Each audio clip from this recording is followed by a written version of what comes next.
जय Malhar news चॅनलच्या सर्व प्रेक्षकांना सपना चौधरीचा नमस्कार। नंदुरबार येथे वंचित बहुजन आघाडीचे सुजात आंबेडकर हे शहरात जनसंवाद मेळावा 2026च्या निमित्ताने आले असता त्यांनी नंदुरबार शहरातील निरुपतळा परिसरात जाहीर सभा घेत यातून जिल्हा परिषद निवडणुका तसेच राज्याच्या सत्तेतील यांचा चांगलाच समाचार घेतल्याचे दिसून आले आहे। यावेळी झालेल्या जाहीर सभेस मोठ्या संख्येने वंचित बहुजन आघाडीचे जिल्ह्यातील पदाधिकारी कार्यकर्ते तसेच मोठा जनसमुदाय उपस्थित होता। यावेळी बोलताना सुजात आंबेडकर यांनी सांगितले की आम्ही 2014 पासून म्हणत होतो की भाजपाचे सरकार आल्यापासून दोन जाती धर्मामध्ये तेढ निर्माण करून राजकीय पोळी भाजणे हे भाजपाचे राजकारण राहिले आहे। आम्हाला भीती होती की भाजप सत्तेत आले की सामाजिक सलोखा बिघडेल, तीच परिस्थिती आज आहे। आज हिंदू मुस्लिम एससी वर्गात उपवर्गांमध्ये भांडणे लागली आहेत, ओबीसी आणि मराठामध्ये वाद पेटलेला आहे। याला कारणीभूत भाजपा सरकार, त्यांचे चुकीचे धोरणे जातीयवादी राजकारण आहे। मला वाटते मोदींनी 12 वर्षे काढली, या 12 वर्षांत एकही पत्रकार परिषद न घेण्याचा विक्रम मोदींनी करून दाखवला आहे।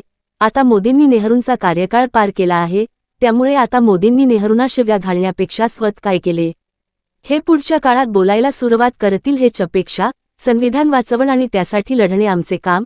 जे संविधान विरोधीत जातात ते शत्रू आणि शत्रू काय करतात त्याबद्दल आम्ही बोलू शकत नाही।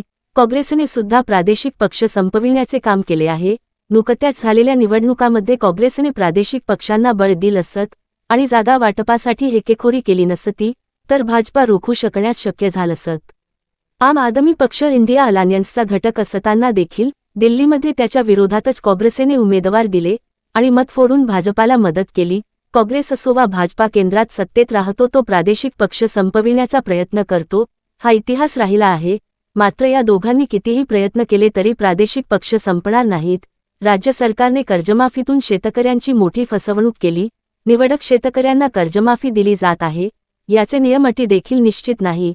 कर्जमाफीचे आवाहन फक्त कागदोपत्री, महाराष्ट्र सरकारचा अनुभव आहे। पुरात देखील कागदोपत्रीच घोषणा झाली मात्र प्रत्यक्षात खात्यात पैसे आलेच नाही। एक शासन निर्णय काढणे त्याचे पैसेही राखून ठेवणे, कोणी विचारल तर फक्त शासन निर्णय दाखवण हे देवेंद्र फडणवीस सरकारचे जुने काम आहे, ते जनतेने ओळखले आहे। हे भाजपाचे प्रत्येक जाती धर्मात भांडणे लावण्याच काम आहे। जरांगे पाटलांनी 3दा आंदोलन केले आणि आमिष दाखवून त्यांचे आंदोलन थांबवले, अजूनही मराठा आरक्षण अंमलात आलं नाही। त्यामुळे या मुद्द्यावरून महाराष्ट्र पेटवून ठेवायच आणि पुन्हा सत्तेत यायच। आंबेडकरवादी एकत्र यायला नको। 90% लोक बोलतात त्यांची किंमत समाजाने मोजले आणि त्यांना बाजूला उचलून फेकले। भाजपा सोबत जाण्यासाठी, चळवळीला विकून खाण्यासाठी, पैसे कमविण्यासाठी या सगळ्यांना बाजूला केल्या गेलेला आहे। ज्यांनी किंमत समाजाने ठेवली नाही त्यांना पुढे आणण्याची जबाबदारी आम्ही का घ्यायची?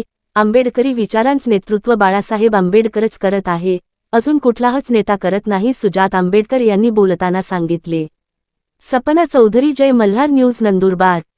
वादी विचारांचं नेतृत्व हे महाराष्ट्रामध्ये कितीतरी वर्ष फक्त आणि फक्त बाळासाहेब आंबेडकर करतात, अजून कोणताही नेता नाही। संविधान वाचवणं आणि संविधानासाठी लढणं हे आमचं काम।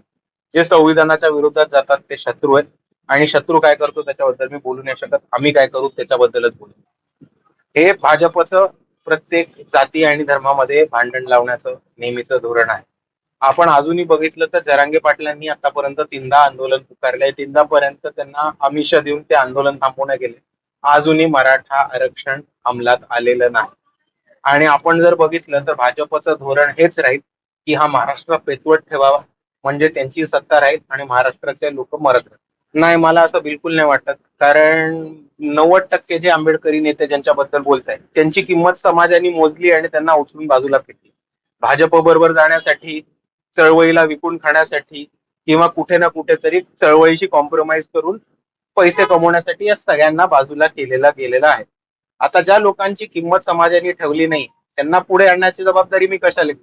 आज वंचित बहुजन आघाडीचे उमेदवार, लोक, नेते हे मोठ्या पद्धतीने पुढे येत आहेत आणि समाज कोणाच्या मागे आहे तर वंचित बहुजन आघाडीच्या मागे, आणि आम्ही काम त्यांचं तो आपल्याला खूप मोठ्या पातळीवरती दिसतंय की आज विरोधी पक्ष आणि विरोधी पक्ष नेता यांच्यावरनं लोकांचा खूप मोठ्या प्रमाणात विश्वास उठलेला आहे। आणि आपण जर आत्ताची जेनझी मुवमेंट, कॉक्रोच जनता पार्टी बघितली तर एवढेही तरुण तिसऱ्या पर्यायाच्या मागे उभं राहतात, याचा अर्थ एकच होतो की यांचा काँग्रेस आणि इतर विरोधी पक्षांवरनं विश्वास हा पूर्णपणे संपलेला आहे। हेच आपल्याला चित्र अधोरेखित होतं. सेंटरला जे राहतात ते पण हेच काम करतं. आपण जर बघितलं तर काँग्रेसनी पण प्रादेशिक पक्ष संपवण्याचं काम केलं होतं. आपण ह्या 2024च्या लोकसभा निवडणुकीमध्ये बघितलं, जर काँग्रेसनी प्रादेशिक पक्षांना जास्त प्राधान्य दिलं असतं आणि सीट शेअरिंगसाठी इतकी हेकेखोरी नसती केली, तर भाजपला रोखू शकणं शक्य झालं असतं किंवा भाजपला थांबवणं किंवा त्यांचा आकडा कमी करणं हे सुद्धा शक्य झालं होतं. आपण जर आता याच 2025 दिल्ली विधानसभेचं उदाहरण बघितलं, तर तिकडे एक प्रादेशिक पक्ष सत्तेत होता. आम आदमी पार्टी सत्तेत होते. आम आदमी पार्टी हे इंडिया अलायन्सचे घटक आहेत. तरी काँग्रेसनी आम आदमी पार्टीच्या विरुद्ध ठिकठिकाणी उमेदवार उभे करून आम आदमी पार्टीचे मतं फोडून भाजपला मदत केली. हे काँग्रेसचं सुद्धा धोरण आहे. तर जो कोणता पक्ष काँग्रेस किंवा भाजप हा सेंटरमध्ये केंद्रस्थानी राहतो, तो प्रादेशिक पक्ष संपवायचा प्रयत्न करतो. हा आतापर्यंत भारताचा इतिहास आहे. पण काँग्रेसला सुद्धा प्रादेशिक पक्ष संपवणं जमलं नाही आणि भाजपला सुद्धाही जमणार नाही. काँग्रेसही तेच करते. मी माझ्या पहिल्याच उत्तरात तेच बोलतो. शेतकऱ्यांची खूप मोठ्या प्रमाणात फसवणूक होती. निवडक शेतकऱ्यांना जेव्हा कर्जमाफी होते तेव्हा एक मोठा प्रश्नाचिन्ह उपस्थित राहतं. ही निवडण्याची प्रक्रिया काय, ती प्रोसेस काय, याच्यामधनं सगळ्यांकडनं नावं घेतली होती का? तहसीलदारांना खाली जाऊन ठिकठिकाणी जाऊन माहिती गोळा करणं, कॅम्प लावणं, फॉर्म भरून घेणं आणि शेतकऱ्यांकडनं माहिती मागून घेणं, ही प्रक्रिया झाली होती का? हा पहिला प्रश्न राहतो.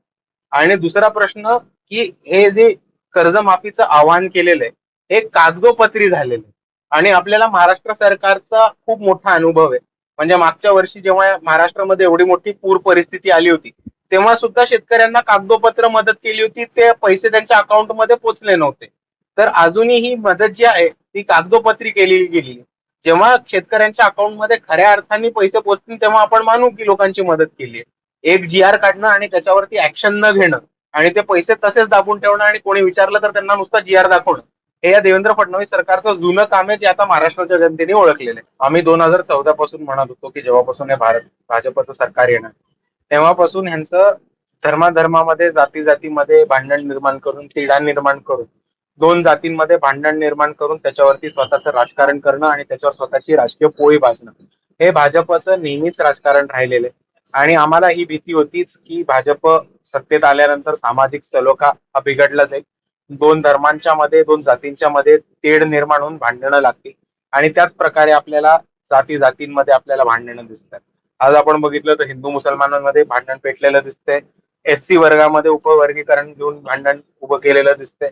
त्याच पद्धतीने OBC वर्सेस मराठा असं 2 वर्ष गेले महाराष्ट्र पेटतोय आणि या सगळ्याला कारणीभूत ही भाजप सरकार आणि भाजपचे चुकीचे धोरण आणि जातीवादी राजकारण हेच. मला वाटतं 12 वर्ष मोदींनी काढली. आता त्या 12 वर्षात आपण पत्रकार आहात, आपल्याला एकदा तरी त्यांनी संबोधित करायला पाहिजे होतं. हा वर्ल्ड रेकॉर्ड झाला की 12 वर्ष कोणतं तरी पंतप्रधान बनतं पण एकही प्रेस कॉन्फरन्स घेत नाही. ही एक सगळ्यात पहिली गोष्ट मला आपल्या पत्रकारांनाच अधोरेखित करायला आवडेल. आणि दुसरी गोष्ट ही म्हणजे की आता नेहरूंचा कार्यकाळ हा मोदींनी पार केलेला आहे. तर आता नेहरूंना शिव्या देणं बंद करून स्वतःनी काय केलं याच्याबद्दल बोलायला नरेंद्र मोदीजी सुरुवात करतील, हीच अपेक्षा आणि त्यांना शुभेच्छा.